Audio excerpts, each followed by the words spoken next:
We have our political expert with us joining us now, Richard Greene. He is the co-founder of 2794 for Change.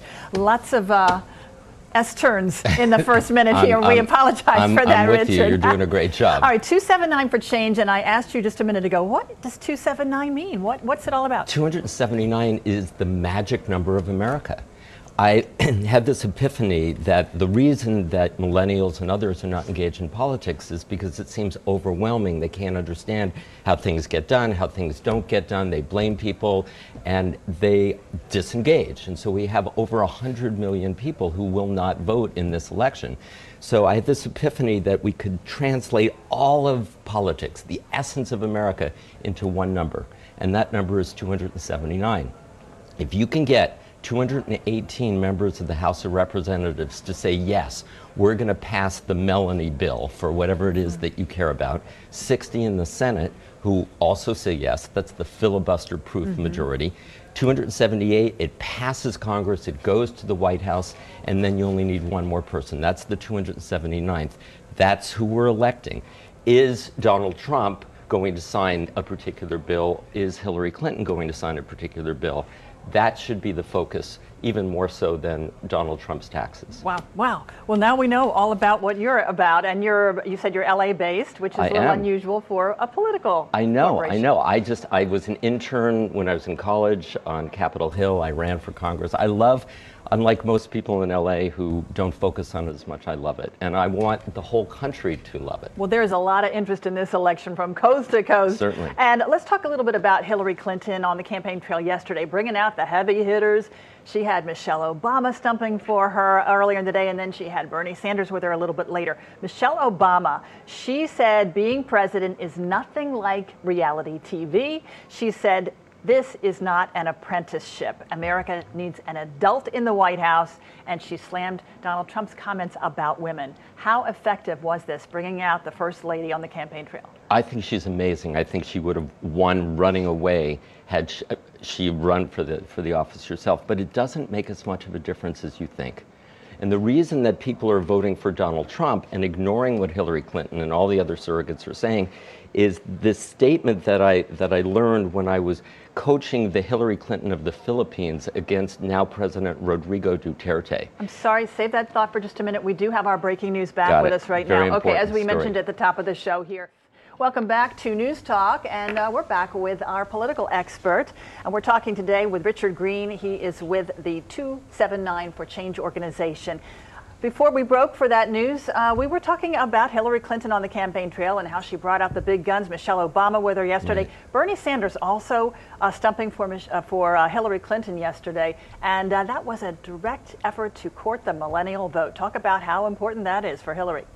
Well, let me segue from that very important news story. If people are concerned about our criminal justice system, all you need to do is crowdsource 218 congressmen, 60 senators, and a president who will sign a bill to change what's going on, whether it has to do with body cameras or policing or minimum sentencing or anything. The exciting thing about this election is that millennials, and this is why we're trying to get them to understand this, millennials with their huge numbers and any other group can actually create a revolution, a Bernie revolution, on anything they want. So you want to get money out of politics, get 279 of the right people elected on November 8th, and you can do that. There are bills for that. You want equal pay for women. You want to build a wall. You want lower taxes. You want higher taxes. You want to fight climate change. But here's the problem. Millennials do not appear to be enthused about either one of the major party candidates. And what is the big risk here, that they're not going to come out to the polls? Because they're not talking about this. They're talking about, beauty queens and taxes, and as important as those are to demean the character of one of the candidates, or emails to demean the other candidate, what really counts, what the goal line is in America, is what kind of legislation is going to be passed as a result of the Congress that is elected and the president that is elected. Are we going to have equal pay for women? Are we going to have climate change legislation? Are we going to have a wall? Are we going to change our immigration laws? And more importantly, and if we focus on these specific things, millennials will be engaged. And most importantly is, are we going to have abortion rights turned back because of Supreme Court justices that one candidate might appoint? Or are we going to overturn Citizens United because of, for example, Hillary Clinton being able to appoint a new justice?